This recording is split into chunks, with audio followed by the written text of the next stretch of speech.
Good evening, everyone. It's now 6 p.m. and the July 10th City Council meeting will now come to order. This evening's invocation is presented by Vice Mayor Shirley.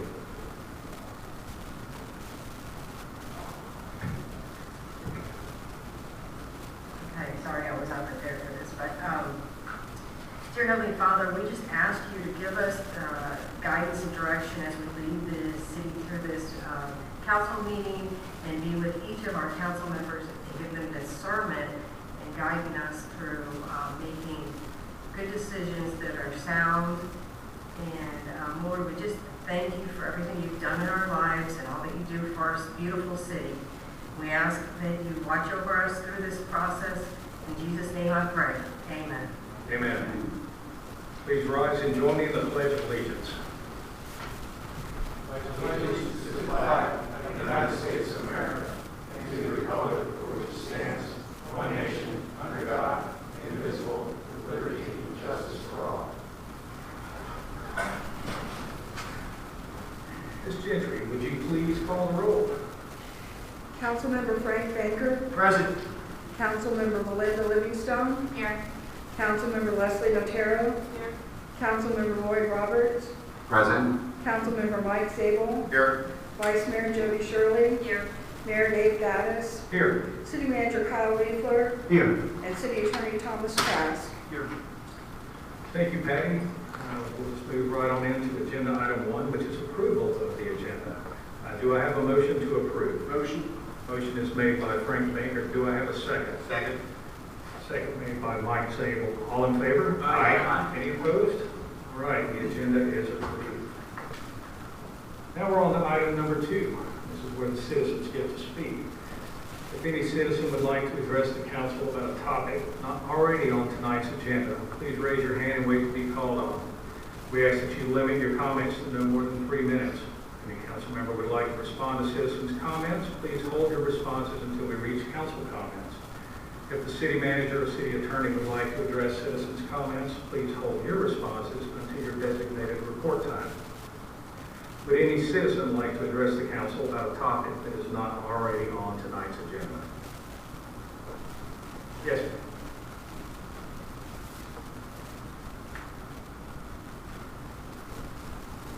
Hi, good evening, Mayor and City Council.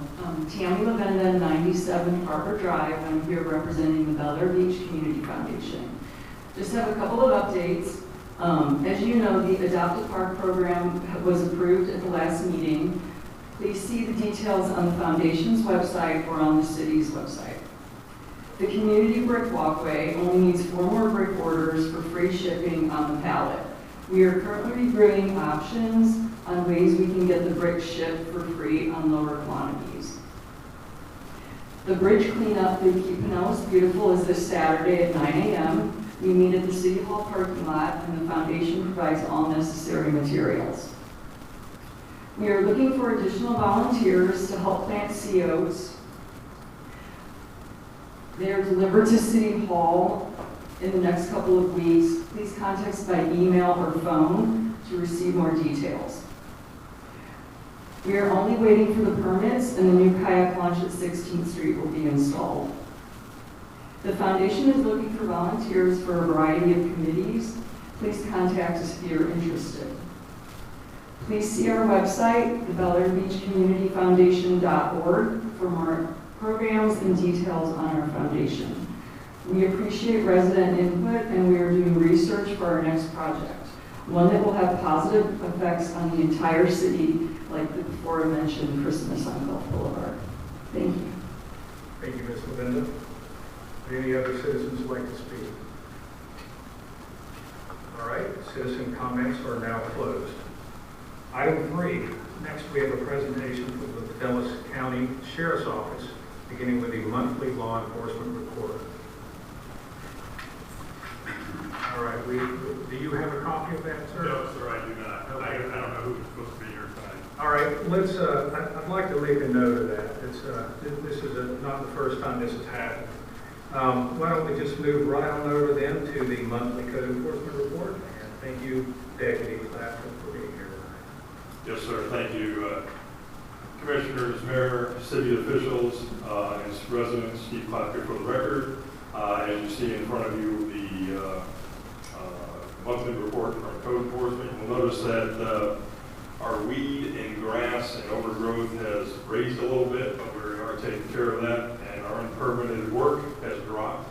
I'm happy to see that it's down to 7.5% out of the circle there.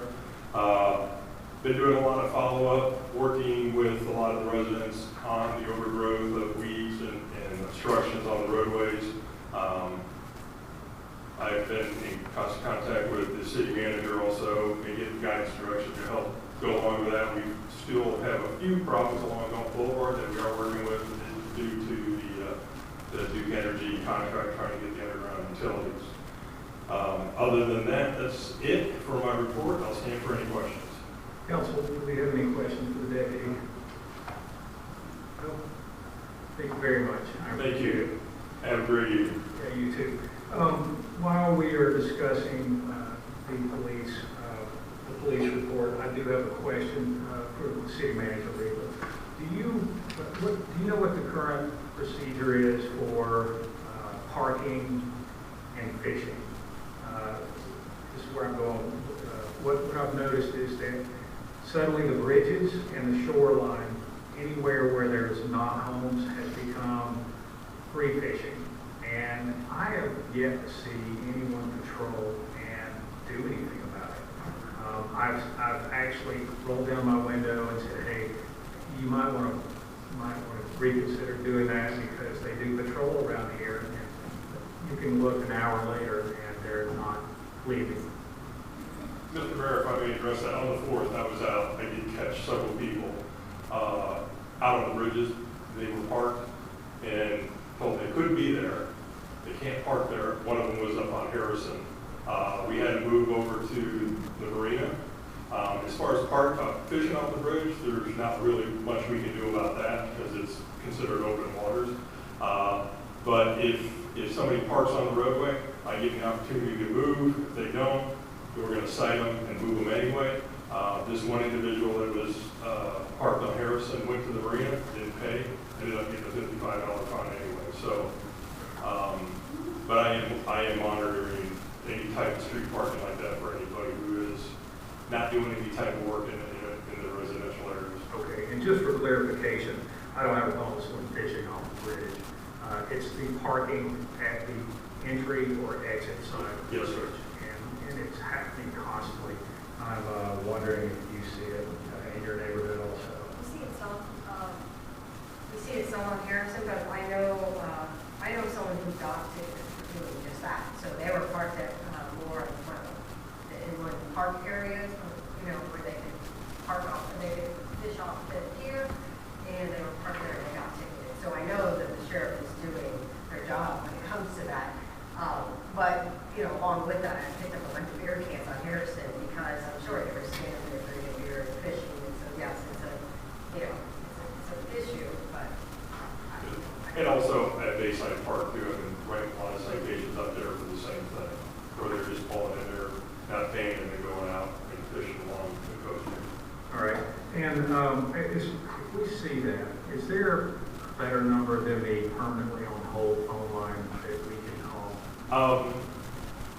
What I can do is I will get Joe and David's cell phone numbers so we can call them directly because they do not mind having that happen. And they just out code on it when it does happen. Same thing, I've been giving out my cell phone number, so if there is an issue, I will go check on it. But I will address this with Sergeant Stiver to make sure that we get it up the line and make sure that this is taken care of. I appreciate it. Thank you very much. Yes, sir. Any other questions or comments? No?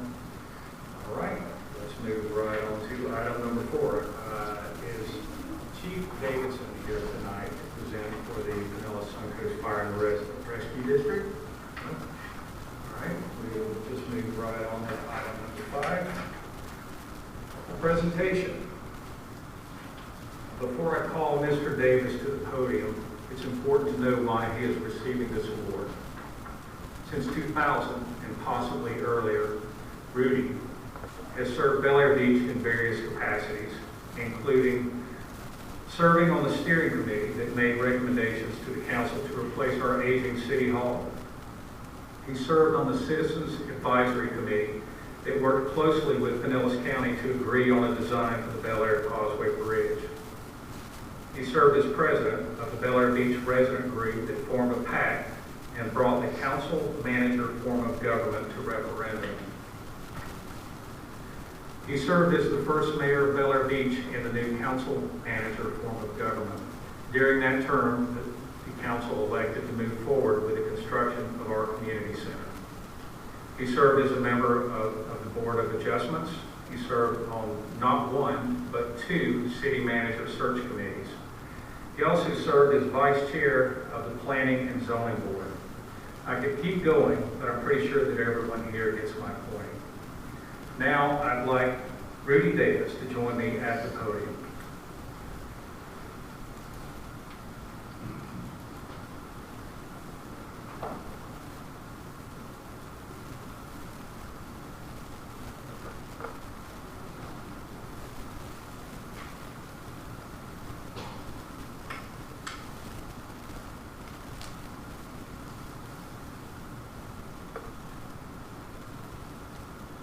Mr. Davis, on behalf of the City of Bel Air Beach, I am honored and privileged to give you this distinguished service award.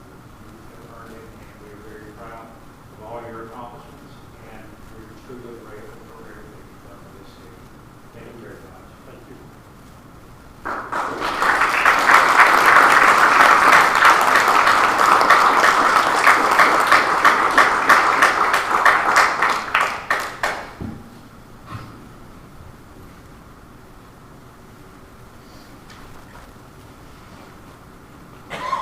Mayor Gaddis, council members, and city staff. I sincerely appreciate this recognition of my service to the city of Bel Air Beach. It has been my pleasure and privilege over the years to work with so many dedicated residents who share my love of this community and the desire to protect and maintain the unique character and lifestyle that we enjoy. While working on various committees, boards, and special projects over the years, some of the most satisfying accomplishments have been serving as the president of the Bel Air Beach Residents Group, whose hard work brought the council manager form of government to referendum and subsequent approval by the voters of our city. Serving as mayor during the transition into this more professional form of government that continues to serve us well today. And most recently, to help organize the campaign to defeat the mayor who would be king.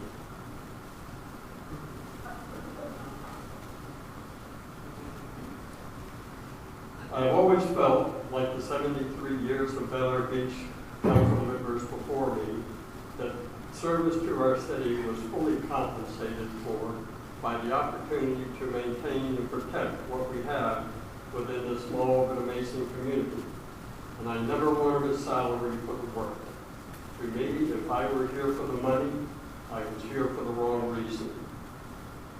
As I leave behind public service to attend to other matters that require my full attention, I do want to alert our residents to what our city council already knows. There's a serious challenge to Bel Air Beach and all cities in Florida by the current Florida legislature in Tallahassee. They want to end home rule that was mandated by Florida voters at a 1968 referendum. Their objective is to take away a local municipality's ability to control what happens within its own borders and take that power to Tallahassee so they can serve the moneyed special interests who don't want you and me telling them what they can't do in our town. Our own local state senator, Nick DeStiglia, was the sponsor of the bill that would take away our grandfathered right to limit short-term rentals. And our local state representative, Kim Burfield, voted in support of that measure in the House. We need to press them to either change their views and support home rule or face removal from office by local voters who put them there. Mayor and council should take a very proactive stance to retain your authority in local matters, and our residents should support their measure to do so. or Tallahassee will soon take that right away from us. We should all actively support the local Voices United project sponsored by the Florida League of Cities.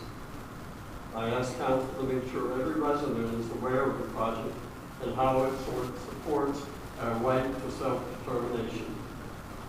Mayor, council, and city staff, I thank you again for this recognition and wish you and all of the residents of Bel Air Beach the very best. Thank you.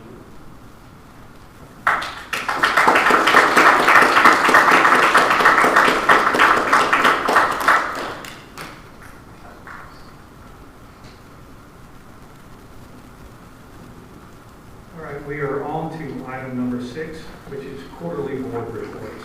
Let's begin with the Board of Adjustments report from Mr. Mike Kelly. Mr. Kelly, you have the floor. Thank you, Mr. Mayor. I appreciate the opportunity to tell you that the Board of Adjustment has been busy. The Board of Adjustment normally only sees 2 or 3 variances a year. We've had 2 this quarter, and we were supposed to have 1 this Thursday, but we postponed it. So we have an active board. We've had the same 3 kind of cases that have come before us regarding pools. Kyle's already got a plan to make that get reviewed, and I'm sure everything will work out just fine. But we've got, again, an active board. We're getting a lot of experience from the new members, and if there's any questions, I'll be glad to handle it this time. Thank you, Mr. Kelly. Do we have any questions or comments? No? I think you guys are doing a great job, and I'm hoping we can get this pool. Absolutely. So thank you. Thank you, ladies and gentlemen. All right, now we are on to the Citizens Advisory Committee report from Mr. Ron Sagani. Thank you, Mayor and Council. Citizens Advisory Committee met this past quarter under our other title as the Audit Committee, and we approved the final comprehensive annual financial report on May 3rd, and it was approved as the council approved it, and they had fixed some errors and filled all the reports that were missing. So I will be meeting later this week to review the budget, and that's what we've been up to this quarter. Thank you. Do we have any questions or comments? No? Thank you again. All right, next up is the Park and Recreation report from Ms. Tammy Levin.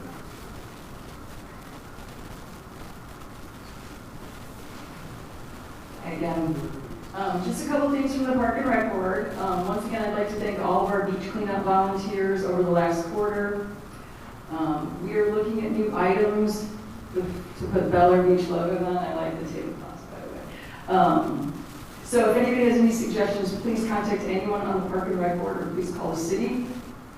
We are continuing our new welcome bag program for new residents, along with all the necessary information that they need as new residents.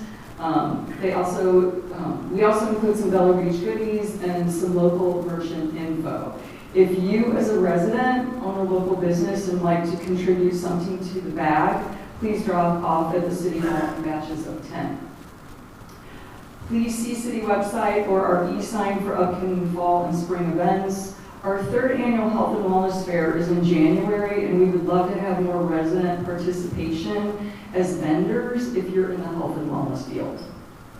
So, thank you. Do you have any questions for me? Any questions? Yes, Mr. Banker.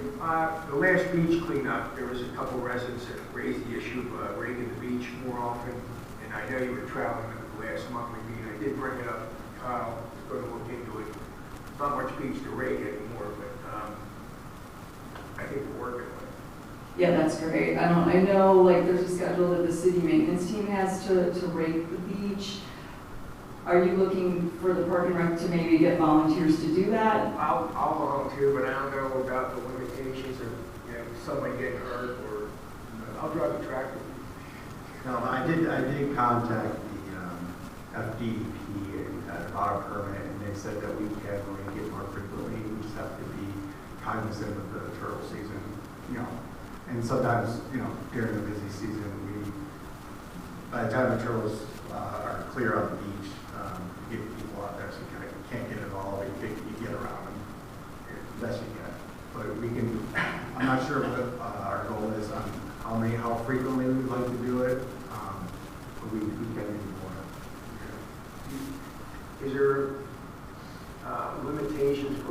volunteers? I know when you're ready, you gotta dump it, and then you have to have, I guess, a dump truck to take away the waste. Is that, can we put residents in those pieces of equipment? I don't think we can. My first inclination, no. You don't want to be doing that, but have no insurance coverage for volunteers? That's what I thought. To me, it seems like it would be difficult because we don't always know when the beach needs to be raked, just based on when there's like something, like a big blob of goop coming in out of the water. So like, you know, I know it's scheduled, but if, I don't know, we can have maybe something, not on call, but like, that we could do through the city without trying to get groups of volunteers, because we can't always do that on short notice anyway. And we have to sign a waiver to even participate in beach cleanup. I can imagine what it would be like to handle a piece of hardware. But Mr. Reaper, we used to do this regularly. I don't think it was on a regular schedule. I think it was more of an on-demand. Why did we stop? The last 2 times we did it when the weeds were accumulating on the beach. Since I've been here, since 18, our permit's been filled out for triannually and after major storms. So typically what happens is a resident will report a high volume of seaweed, and then at that point we'll schedule something. Any other questions or comments from Mr. Lindell? No? Thank you. Thanks. All right, and finally, we have the planning and zoning report from Mr. J.C.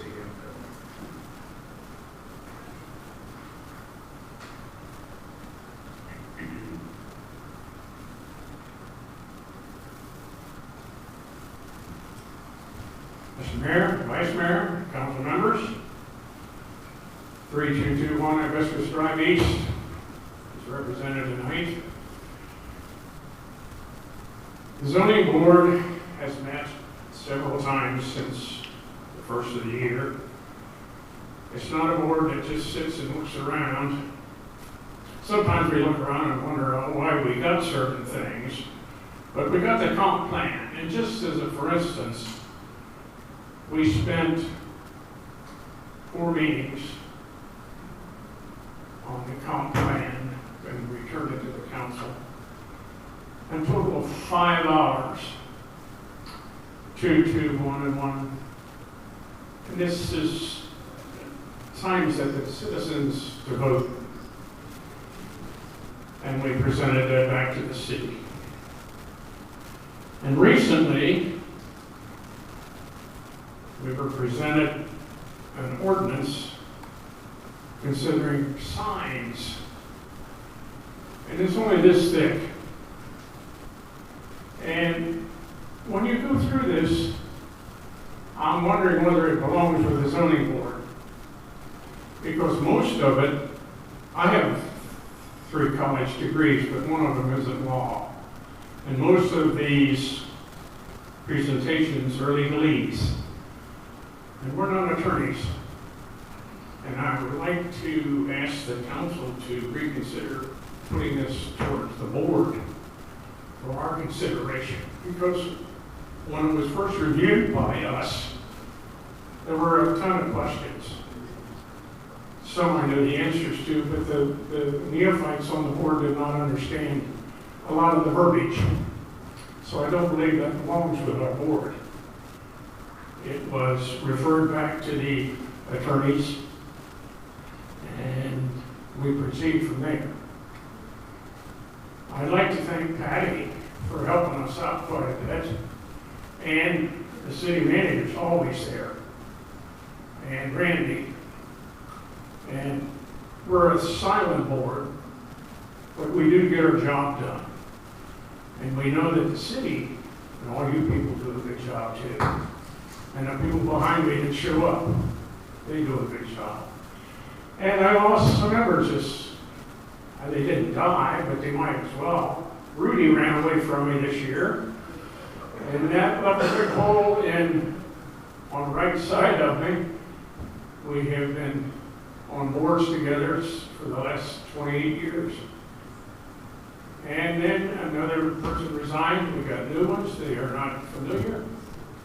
But we keep trucking along to get our reports, but some of these things should be reviewed before they're dumped on us. Are there any questions that any of you lovely people have? I would like to make a comment first. And I think that there was probably a little bit of miscommunication of what we were looking for from planning and zoning. We certainly, I hope I'm speaking for the entire council, we weren't looking for legal advice. Unfortunately, I'm afraid that that's what was interpreted whenever it made its way to planning and zoning. We received numbers that were highlighted, and it was our job to kind of look through it and make some recommendations, pitch it to planning and zoning, and see if you agree, you and the other members agree. I don't know how we went down this rabbit hole, but I don't think that's what we were looking for. I do appreciate your effort and your time, and I apologize on behalf of the council for the miscommunication. I think maybe the next time we pitch something to any one of these boards or committees, we need to make sure that it's clear and fully understood as what we expect. Would any council member like to make a comment on what I just said? I sympathize with you with that sign ordinance. I was hoping council would throw it in the trash. I think we went from six items to 40 pages in that new sign ordinance. Justice Kagan, I don't want to misquote her, but she says this will come back to court one day, all right, because we got some alarms from residents, but I think the old law, the old city manager handled it marvelous, beautiful whenever there was a problem. This man right here, I think, has the same ability to handle it. I think we should trash it, but I sympathize with the whole board that you addressing it. Thank you very much. I'm not going to waste Mr. Trask's time to try to explain why, as things have changed over time, that we have to become more protective of our liabilities. And I think that was the original reasoning for even altering our sign policy all the way around. Again, on behalf of the council, I apologize for... Apology is not necessary. It's just a matter of communications. Everything's accepted. You have your job, we have ours, and I appreciate it. I do have a question for you. Now that we know what the actual task is, does planning and zoning have enough energy to review a copy that has the numbers that we inserted showing distances, thicknesses, heights? Because it's not terrible, but I would still like a second opinion on it. I understand. I'm looking for a yes or a no. I didn't quite understand the question. You don't know. I would like to pitch it back to you again, but this time highlighted every number where it's feet, inches, so that you have something tangible to look at instead of legalese speaking. If it's shorter than 45 pages. It will be 45 pages, but all you have to do is look for the yellow where it's highlighted yellow. It should be pretty straightforward. And if we put little marks on the side saying something that needs translation, we'll mark it back to you. I think we can handle that. We were just looking for another group of citizens. Absolutely. So that we can say that the council did not dictate shape, size, height, width, length, etc. That's what I tried to say, that regardless of what we came up with, more than half, 95% of this was passed by the legislature in Tallahassee. So we couldn't do anything about it if we wanted to. Correct. And so anything that could not... Yes, Mayor, we'll serve. We'll take care of it. Thank you so much. Mr. Infeld, I appreciate your You're calling me JC. Everybody else does. Any other questions or comments for JC? No? Thank you so much for your report. Thanks. Have a good night. All right, and Mr. Reefler, would you track down that copy that's got the highlighting on it and make sure that they get a copy of it? Yes, what I gathered from the meeting was the amount of pages, the language, they felt that it was tough to understand. And they were worried that the average resident trying to follow the code wouldn't understand the code. So it was left for Mr. Mora to try to streamline it, make it easier to understand. Okay, is he working on that now? Yes. Okay, so whenever that happens, it needs to come back to us first. All right? Okay. Thank you very much. All right, now we are on to number 7, the city attorney report. Tom Trask from Trask Daniel is filling in for Mr. Moore tonight. Mr. Trask, you have the floor. Thank you. I did speak to Randy. He said that although he has been talking to you about the adoption of Senate Bill 170, he just wanted me to let you know that he will be working on ordinances, framing ordinances in direct response to that bill, which has now become law. That was the only update he wanted me to give you tonight. All right. Okay. Thank you very much. Any questions for Mr. Trask? No? All right, thank you very much. Now we are on to number 8, the city manager's report. Mr. Reefler, you have the floor. Thank you, Mayor. I'll start off with the undergrounding project. We actually started construction phase today for the conduit going in the ground on phase 1. And as a reminder, that's from 28th Avenue South, southern jurisdiction of the city up to Causeway Boulevard. And then moving on, the utility consultants of Florida are working on acquiring the easements and the final design for phase 2. The stormwater projects, we are currently got about half the streets surveyed. They're coming in as they come into Gemini Engineering. They're being designed.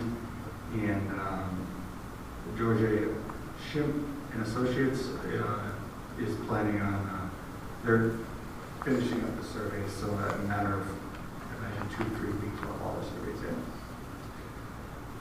Personal policy manual, continue to work on this, received the city attorney comments back from Mr. Eschenfeld. He provided a lot of good insight, added a lot to our personnel policy manual that was missing, bringing it up to a good legal status.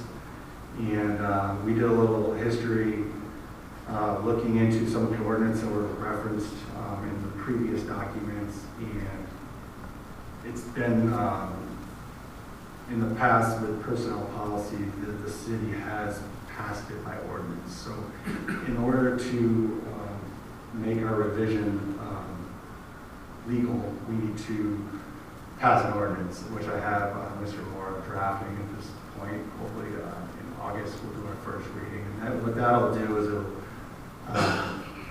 sort of supersede all the previous ordinances and allow us to, whenever we amend the policy manual, to amend it by resolution of the council, which is the way to do it.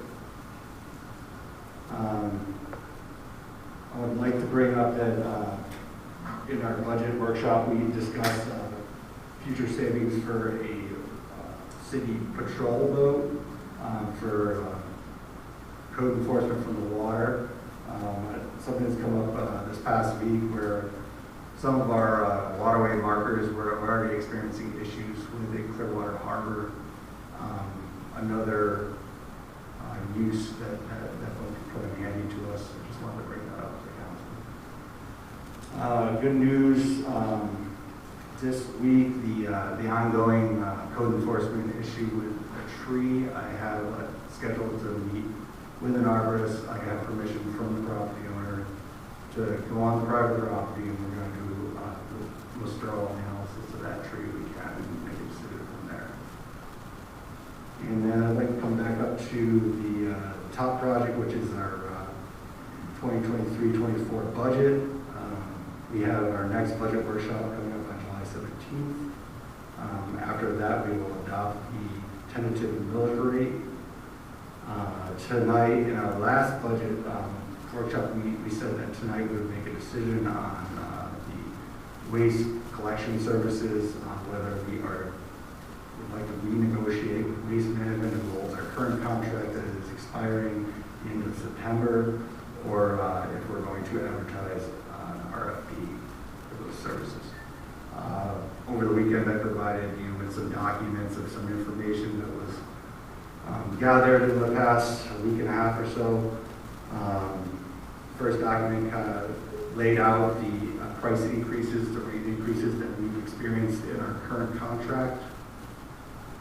Also provided a document from Waste Management that summarized all the cost increases in the different areas of their waste management business.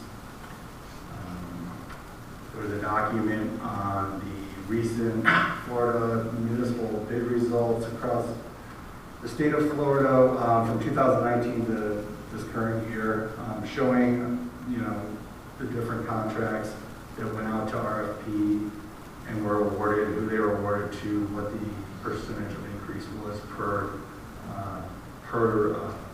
municipality that went out to RFP. And the percentage of increase compares their services directly to their previous contracts. So, as you know, every city is different, the contracts are different, so the best way to compare is the apples to apples. And lastly, I did a lot of research working with the county on our utility billing, how it's set up, how it's billed through the multifamily dumpsters versus multifamily cans and single-family residents.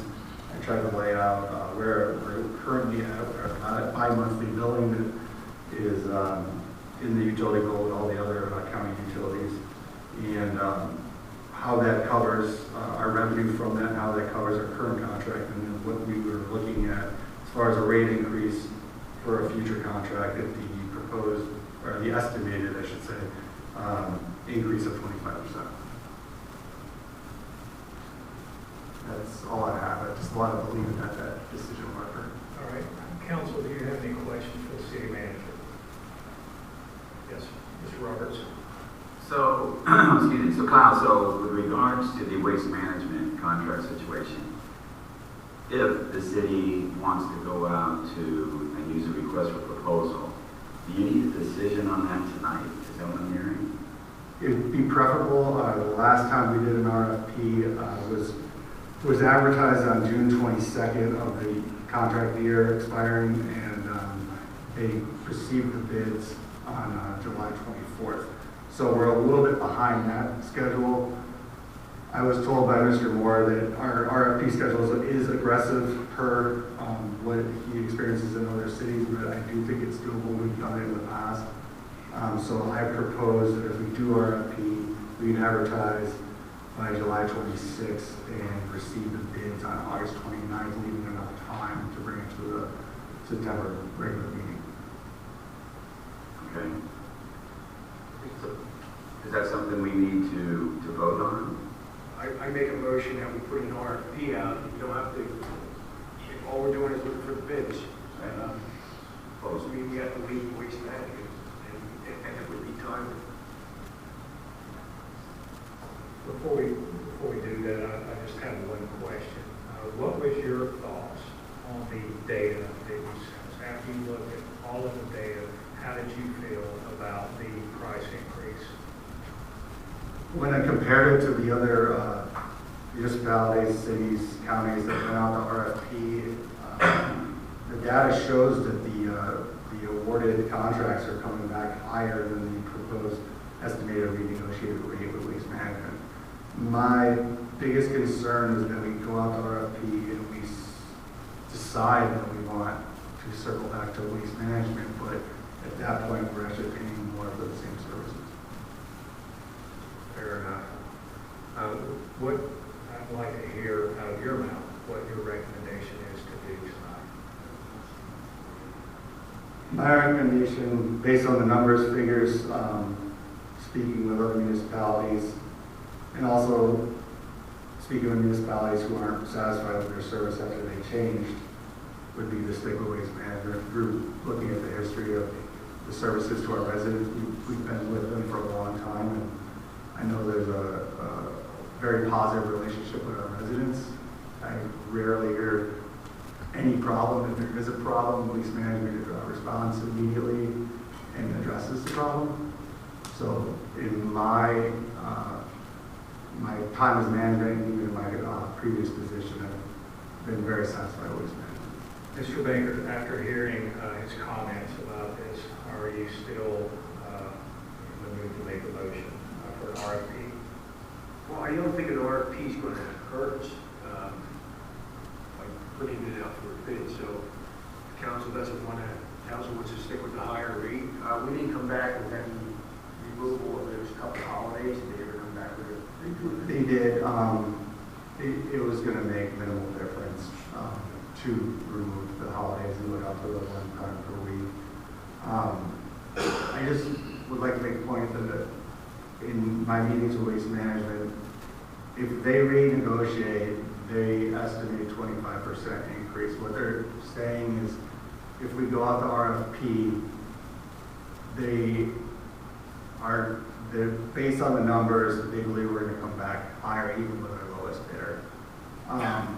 The last time we did an RFP, the lowest bidder was 13%. Waste Management was 13% more than the lowest bid. We ended up going with Waste Management after doing the reviews of the scoring process. Again, I would just,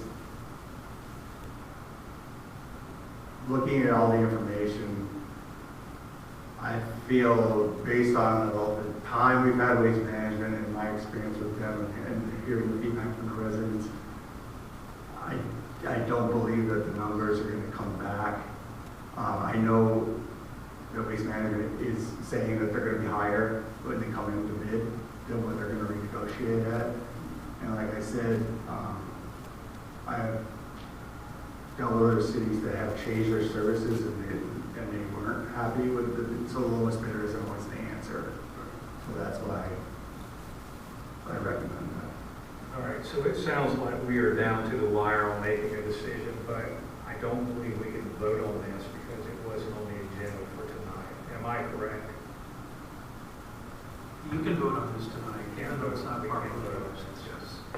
Okay, so would anyone like to make a motion to move forward to approve this contract rate increase? Well, that's going to come back to you. This is just, do you want to go out to RFP or not? The negotiated contract will come back for approval. Okay. Well, that's what I'm saying is we have to approve, that's a whole month from now, or we have to do it in a special meeting. So that contract will come back to you at your next regular meeting if it's been properly prepared. Yes, they wanted us to commit to renegotiation to start the process. We needed to make a decision on whether we were going to go with an RFP or actually start a negotiation. Okay. So if anyone would like to do a new RFP, I'll need a motion, otherwise we move forward. On the question, we're locked into the rate they proposed to us, right? No. We're not? We're not locked into that rate. He came out and said, this will be the rate for the next year.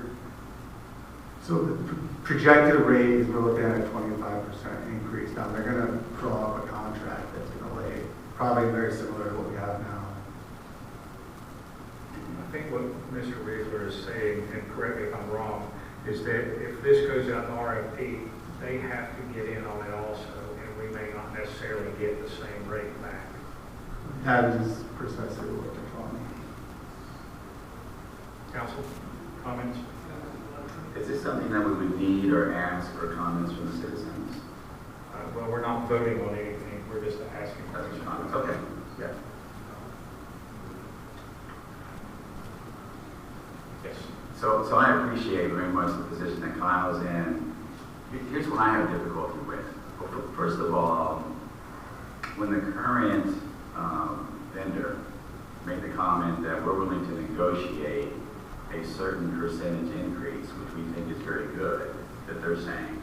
However, if we go out and we ask for a request for proposal, they're sort of threatening, for lack of a better term, that when they give their proposal number, it's probably not going to be as good as the negotiated number.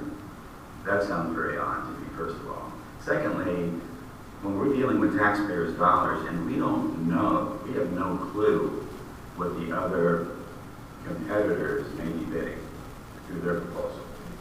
And any time I've ever been involved with a government organization, I spoke with Kyle on this, every organization has some minimum amount of money that you're going to spend. It has to go to a request for bid or a request for proposal that exceeds that number, which is a good thing. Now, Kyle pointed out to me that actually there's verbiage in the current contract that we have with Waste Management that says we have the option of renegotiating with them without going out to another RFP. Again, I don't support that only because the unknown is, and what we may be hit with if we do it the other way, another company probably will come forward and say, hey, you know, if you'd gone out to proposal, I'm confident I would have beat that number. And then we're sitting in a very uncomfortable position with the way that we spend taxpayers' dollars. So that's what I'm uncomfortable with, without going that route. I can't imagine another company like Waste Management saying, well, we would negotiate with you with a number of X, but if you go out with a request for proposal, where our number is going to be X plus, that makes no sense to me. Thank you for that comment. Other comments? Well, the only other thing is, the number that Waste Management threw out to us is public information.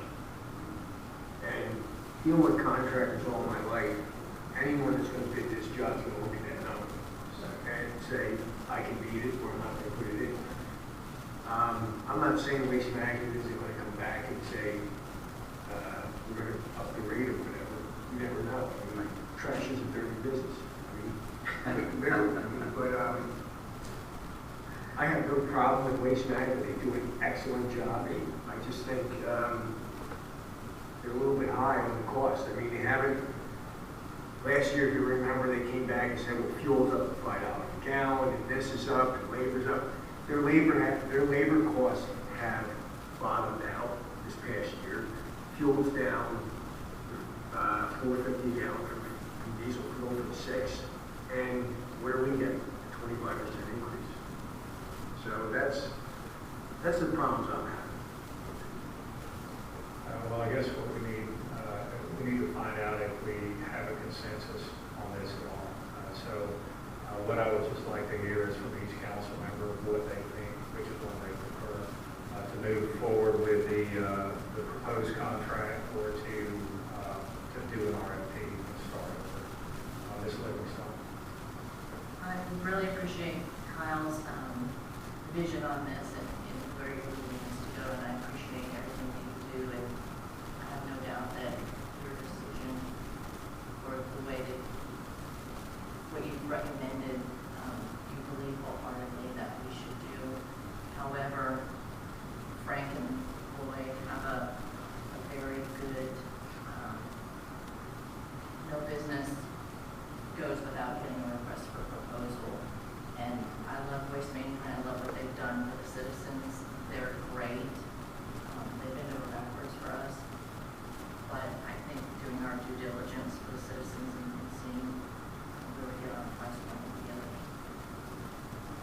Mr. Baker. I want to come up here with her. Vice Mayor Shirley.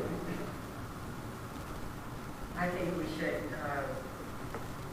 go up from this. Mr. Zabel. Concur. Go out for the RFP. Mr. Roberts. RFP. Ms. Matera.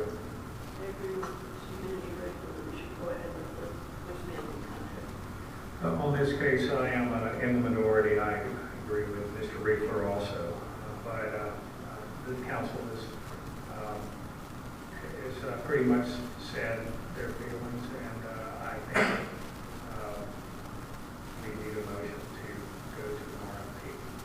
Motion for the RFP. Second. Motion made by Frank Baker, seconded by Mike Zabel. Mr. Baker, you have the floor. I think we should just see about competitive bidding. Hopefully it doesn't come back and bite us. I mean, I don't think it will, but that's all I can say. All right, we made a motion on the fly. I'm going to have to take comments from the citizens now. Would any citizens like to make a comment on this topic? Yes, sir. Mr. Hanson.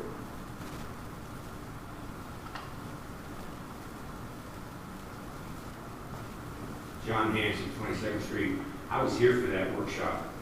I was one of the few, if sole person here when you discussed this contract, and I listened to the waste management guy. My question would be, are we at the end of the current contract? Typically, when we do these contracts, they're multi-year contracts, and within those contracts, it stipulates a maximum cost increase. Am I correct? It stipulates a maximum cost increase of 4% based on the cost index. In the past 2 years, if you look at the layout of the CPI increases, they've asked for more due to the inflationary prices. That's right.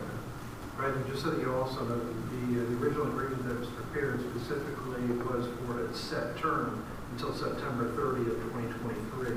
So the term is up. So we're not going to be able to bind over waste management on a specific dollar amount because the term of the contract has expired. But the contract also provides, as the city manager has mentioned, and I'll just read the language for you.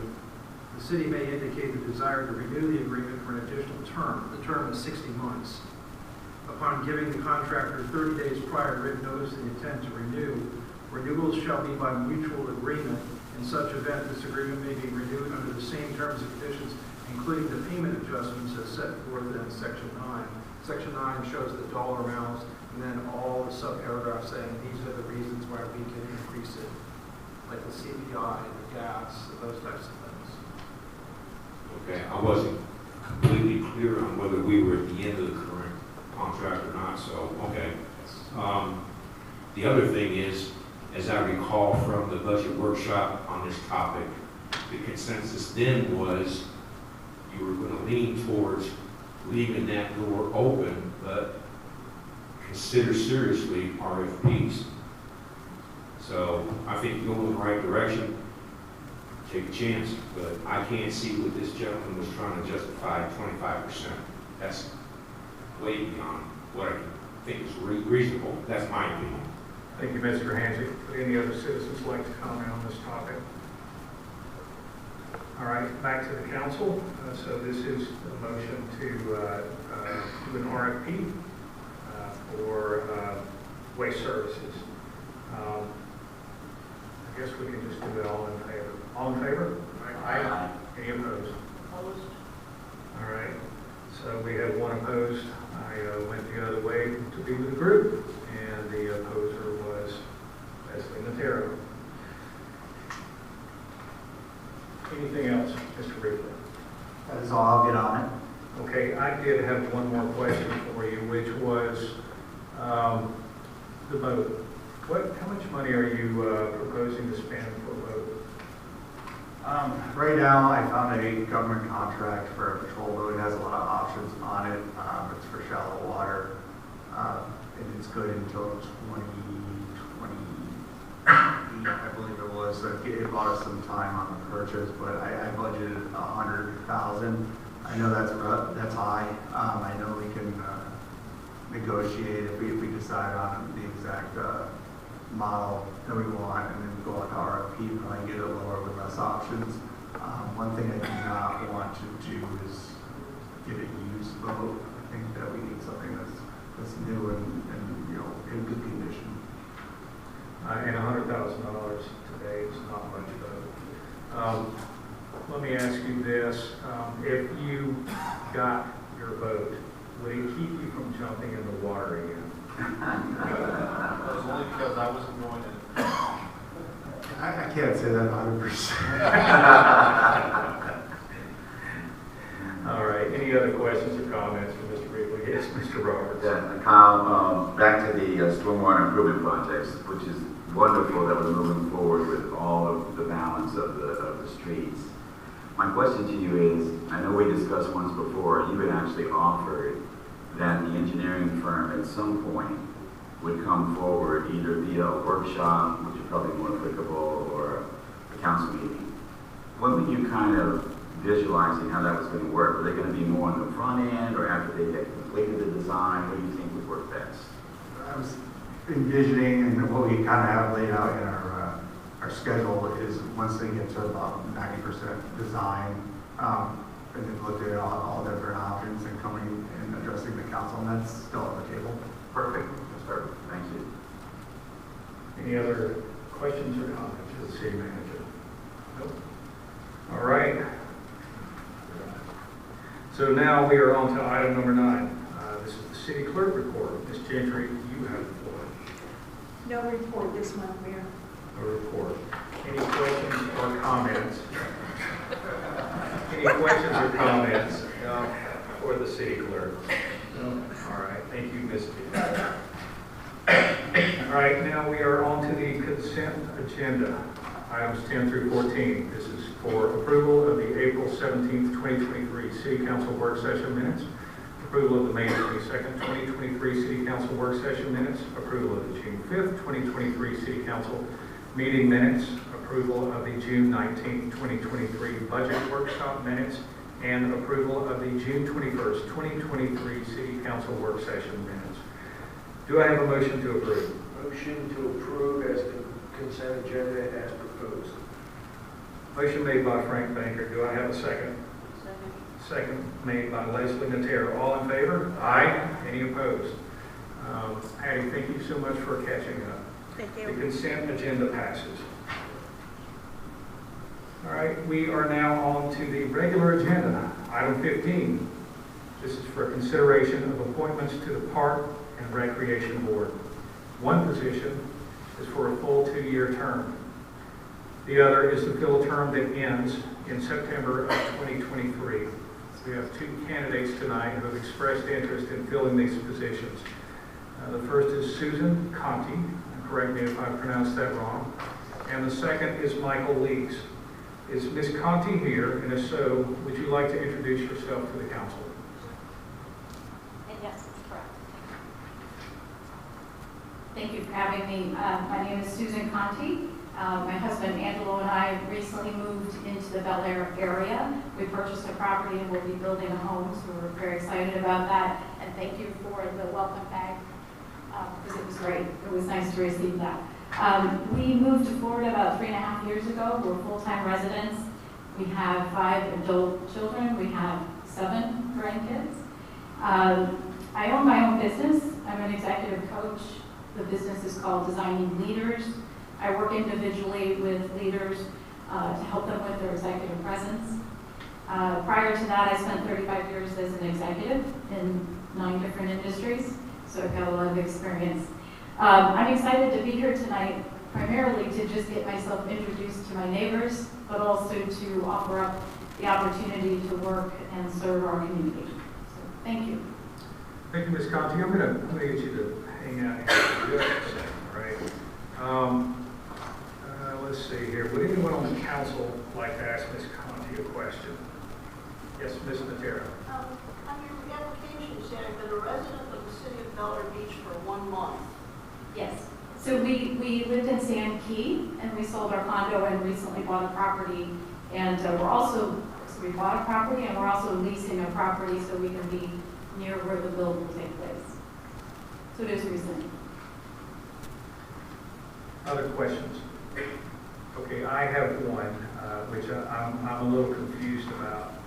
It says that you've been registered in Bel Air Beach since January 2020, but you've lived here for a month.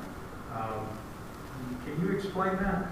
No, it must be a mistake on my part. I'm not sure on the application that's part of that registration date. Voter registration date. Oh, I probably was thinking about just being in Florida. We moved in, I think it was November, December of 19.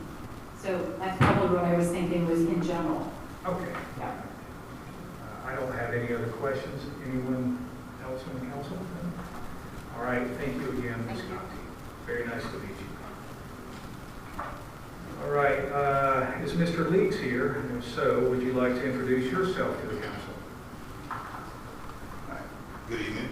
My name is Michael Leeks. I am a resident of Bel Air Beach since 2016. I'm a Tampa native. I have lived in Pinellas County my entire adult life, and I've lived on the beach since about the last 15 or 16 years. And then in 2016, I said I moved to a better beach.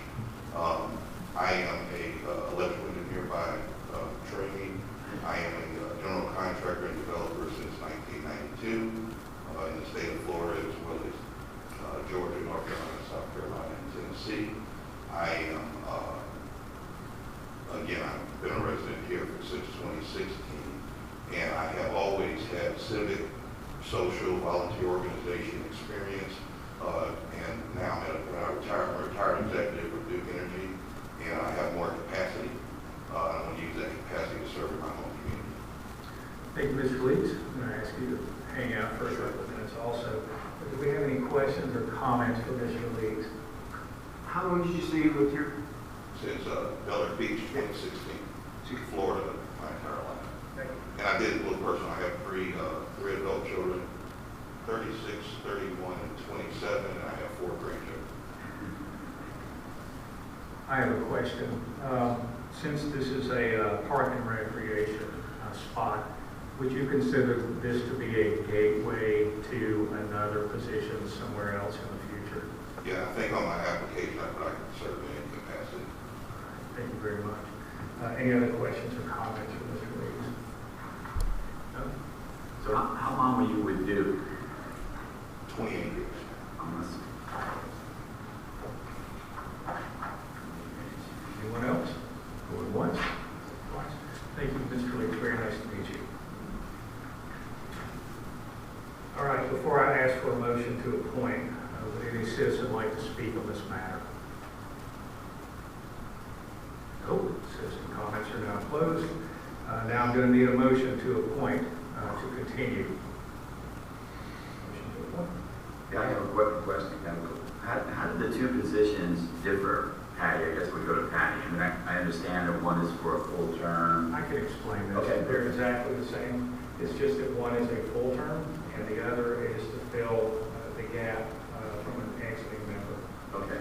Right, so one is a very short term, and that person can reapply whenever that term is up. And the other is a full 2-year term. Mr. Jerry, you have a comment? Does that mean that in September, at the end of September, we're going to have another appointment? Yes. Okay. I get that right? Yes. Okay. Okay, so now I'm going to need a motion to make an appointment. Motion. Motion made by Frank Baker. Do I have a second? Second. Second by Lloyd Roberts. All right, Mr. Baker, you have the floor. I guess we just now vote to take the ballot. Makes sense to me. All right, it's time to vote. You can vote for both, one, or none, but you must be specific about which term your candidate is being selected for. No two candidates can fill the same term. For both terms, each must have a minimum of 4 votes to be appointed. If needed, the council will make up to 3 attempts to fill both terms. If either of the terms are not filled, we will advertise and try again next month. I don't expect that to be the case. Does everyone have a ballot? All right, let's vote.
right, Patty, are you ready?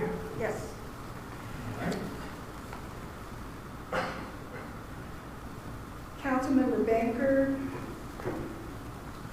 voted for Ms. Conti for the term ending September 23, and Mr. Leeks ending July 25. Councilmember Livingstone voted for Ms. Conti ending September 23, and Mr. Leeks July 25.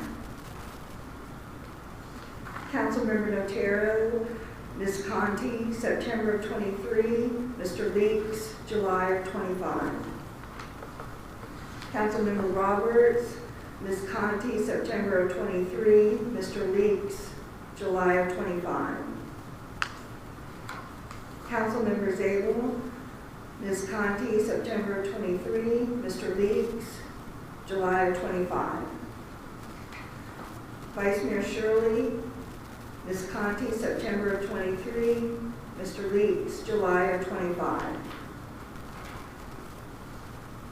And Mayor Gaddis, Ms. Conti, September 23, and Mr. Leeks, July 25. Thank you very much. So it's unanimous. Ms. Conti will take the September 2023 term, and Mr. Leeks will take the July 2025 term. Congratulations to both of you, and thank you for serving our community.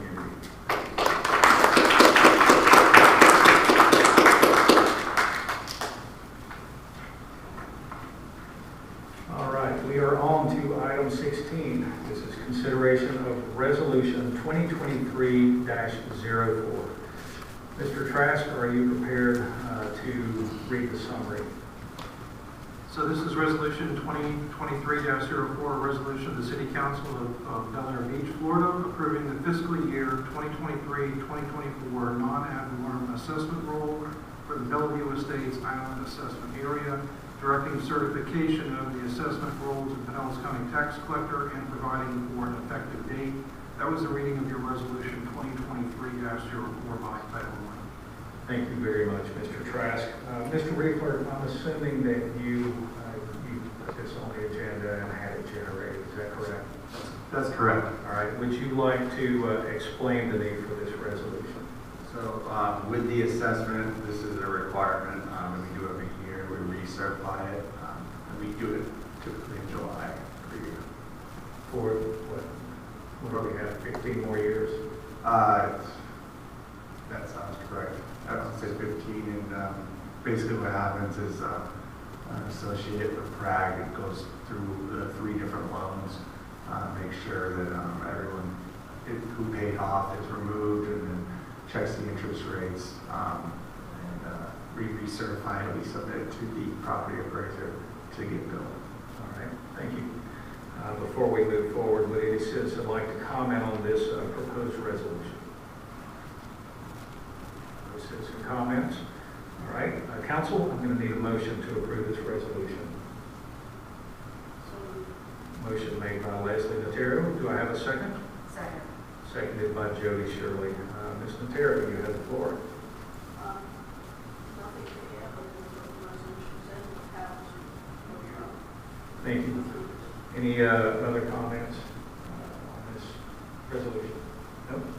Pretty much just standard housekeeping every year. In that case, this is to approve resolution 2023-04. Ms. Gentry, would you please call the roll? Councilmember Baker? Yes. Councilmember Livingstone? Yes. Councilmember Notero? Yes. Councilmember Roberts? Aye. Councilmember Zabel? Aye. Vice Mayor Shirley? Aye. Mayor Gaddis? Aye. So it passes unanimously. Thank you very much, Mr. Riefler. Thank you, Ms. Gentry. All right, we are on to item number 17. This is for authorization for the city manager to execute a contract for law enforcement services for the Pinellas County Sheriff's Department for fiscal year 2023 through 24. City Manager Riefler. Thank you, Mayor. This is the law enforcement contract. Typically, in the previous years, we had law enforcement on its own contract and code enforcement on another contract. This year, when the new contract was drafted, it was made clear by the sheriff's office that it's unusual that we have two contracts, and asked if I would consider going to one contract, and they said the terms of the contract would be the same, essentially just combined, and leaving our code enforcement services as an as-needed basis, which it has been in the past. So the new proposed contract for the amount for the law enforcement services is the $592,716. That is an increase of 7.94% from last year's. And then the code enforcement is billed on a per hour basis, and it increased to $55.66 per hour, which is a 7.5% increase. As a little history, the Pinellas County Sheriff's Office has done our law enforcement since 2007 when we expanded the police department. In code enforcement services, we've used Sheriff's Deputy to assist since 2020.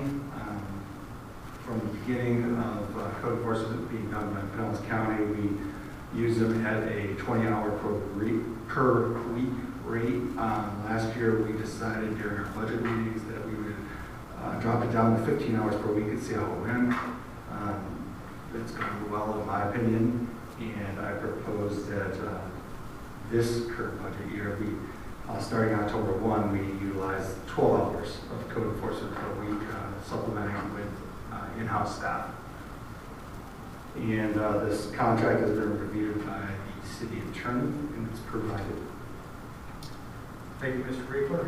Before we move to the council, I need to go to citizens for comments. Would any citizen like to make a comment? Yes, Mr. Hanson.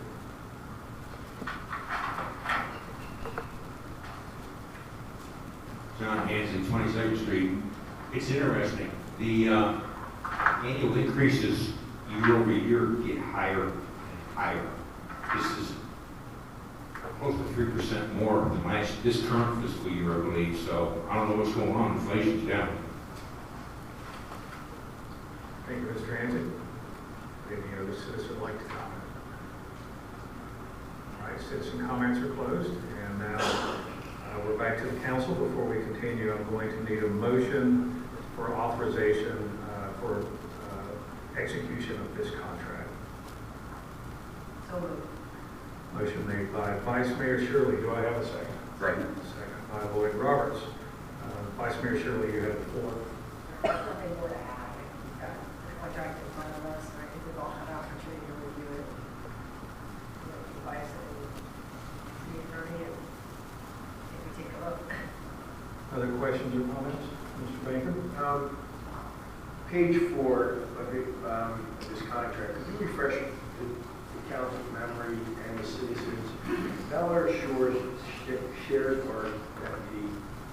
And how many hours a day do we share? Is it 1 hour per shift or 2? Or 1 hour total?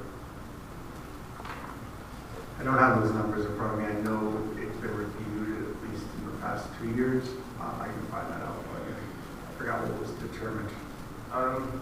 I was told it was like 1 hour per shift, but a couple residents have raised questions to me, and I've noticed in the last couple of weeks, and I'm excluding July 4th weekend, because Bel Air Shores actually paid for extra police service, deputy service. But just noticing on the beach and the parking lots that I frequent, just one day, 2 weeks ago, the deputy spent over 3 hours from 6th Street to 12th Street, ticketing cars, taking a tent off of 6th Street, taking 2 umbrellas off of 12th Street, and taking 2 bicycles off at 6th Street. Now, we spent over $17,000 per hour, 365 days a week, $47 an hour. I believe Bel Air Shores is getting a warning here. We no longer get the tax, we no longer get the fines for the parking, and there's free parking. So they get out, they have to write it up. One citizen did an inquiry on how much time was being spent. It was well over 3 hours a day. Is look at the house calls they do every day. They do that twice a day. There's no way they can do this in 2 hours. And I believe we should be getting, Bel Air Shore should be getting at least 3 hours a day back to us for the service, which would save you guys over $17,000 in this contract. So I think we should table this contract. I'm going to put it on the floor right now that we should make a motion to table this contract until we get a review of how much time Bel Air Shores is actually using our deputy on our time.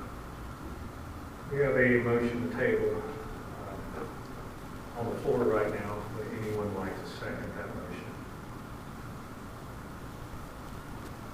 All right, the motion dies, so the conversation will continue. Would anyone else like to make a comment about this contract? Yes, sir. Mr. Zabel. Yeah, I understand that obviously the rate did go up in referring to code enforcement, but the dollar amount does not, because of lower hours on this, offset any potential increase here.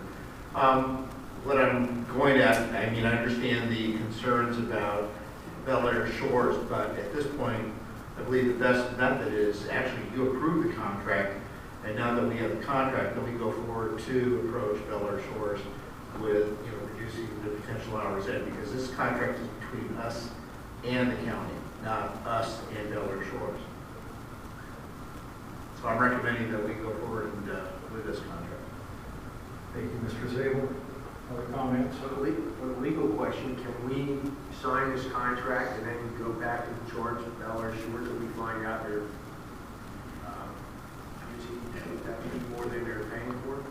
This contract specifically provides that you're going to share the deputy. It doesn't say anything other than that.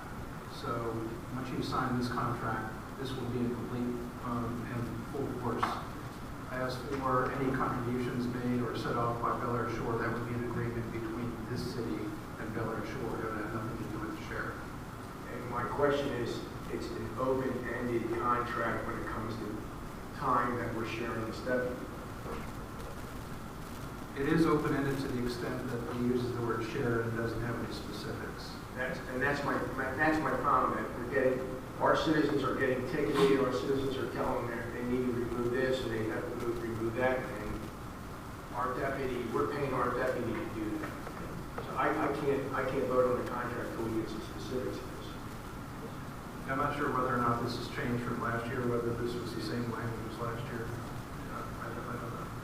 From what I understand, it's the same language, the same assessment of the percentage of time. I believe it is, and because other areas have similar contracts with the sheriff's department, I think that the goal is to be able to tend to demand anywhere that it's needed.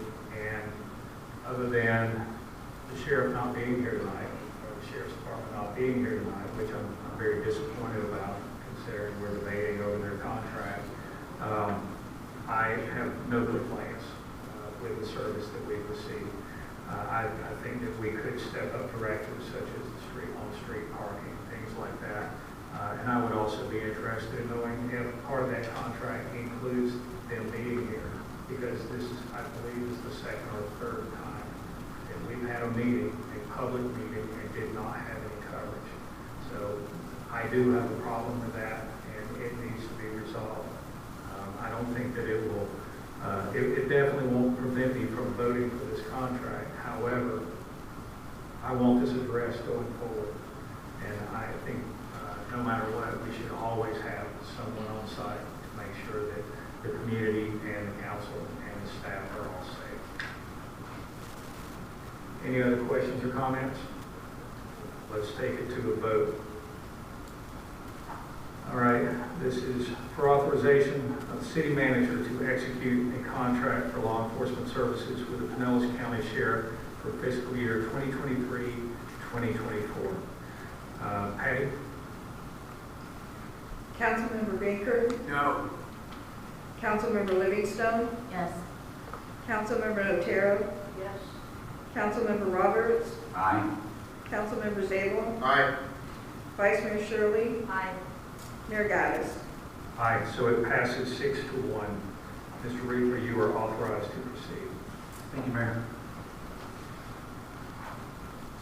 Item 18, unfinished business. Do we have any unfinished business? All right, we will move right on over to city council comments, which, by the way, this is item number 19. This month, the randomizer begins with council member Zabel. Great. Two big items that are up in front of Florida people right now, especially us. One is beach renourishment, and the second one is high insurance rates. And I just wanted to draw your attention to the work of the City Council, specifically Councilman Bankert and his continuing fight to get lower insurance rates or even get questions about the insurance rates answered by our elected representatives in Tallahassee. And second of all is beach renourishment. The mayor has been very vocal and working with various local groups specifically on this topic. And maybe you can address it later on, but the next Big C meeting, I understand there's going to be some updates on that issue, and I believe we're hosting it here on the 26th. Yes.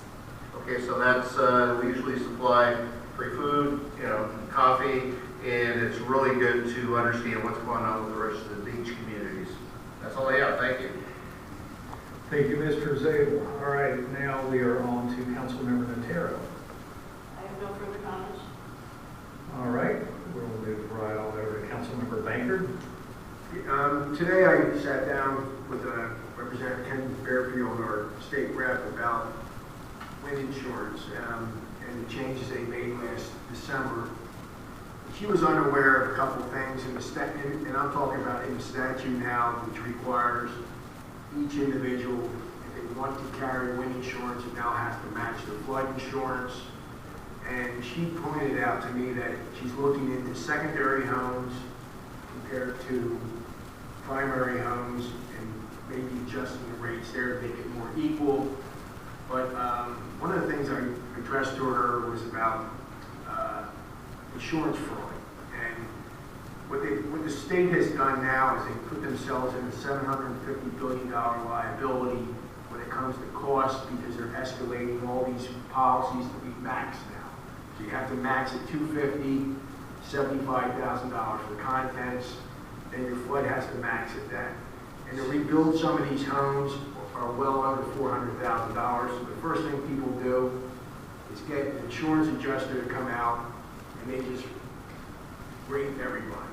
Now, she says, well, that's insurance fraud, and then I gave her the statistics that there's over 125,000 roofing insurance fraud claims or found fraudulent claims just in 2020. I said, so they found 125,000, how many really got away with it? So she's going to readdress this and get back to me with a couple people in the state. And the other thing is, I've been talking to Rick Scott's office. I thought I was getting somewhere with him, and the end of last month he sent me a consent form to get into this beeper. And then last Monday, I got another consent form from one of his liaisons to fill out, and I actually blew a gasket. I had his chief of staff on the phone saying, oh, it was a misunderstanding, we're going to get it. So I wrote to Rick Scott, and I mailed it right down to his Naples address.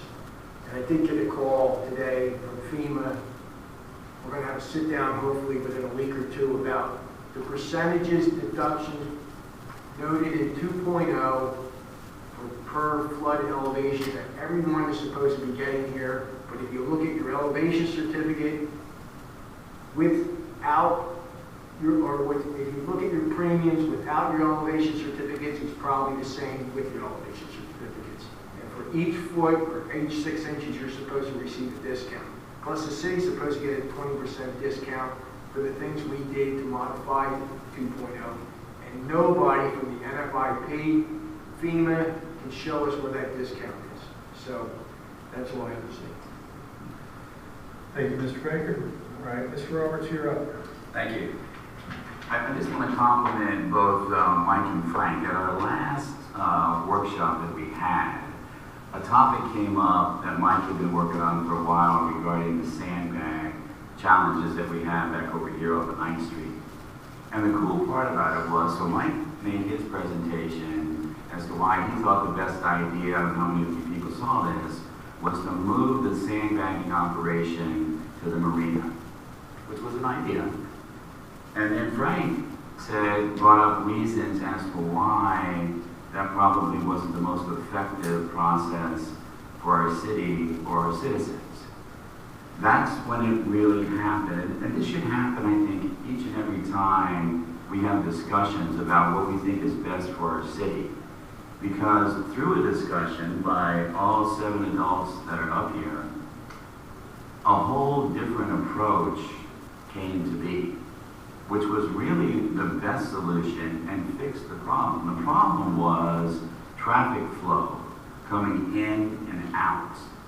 But through that discussion, I don't know how many of you people have actually participated in that infamous, you're on a rocket ship and you crash on the moon and you have 15 items that you need to rank from 1 through 15, that's the most important, and you do it individually.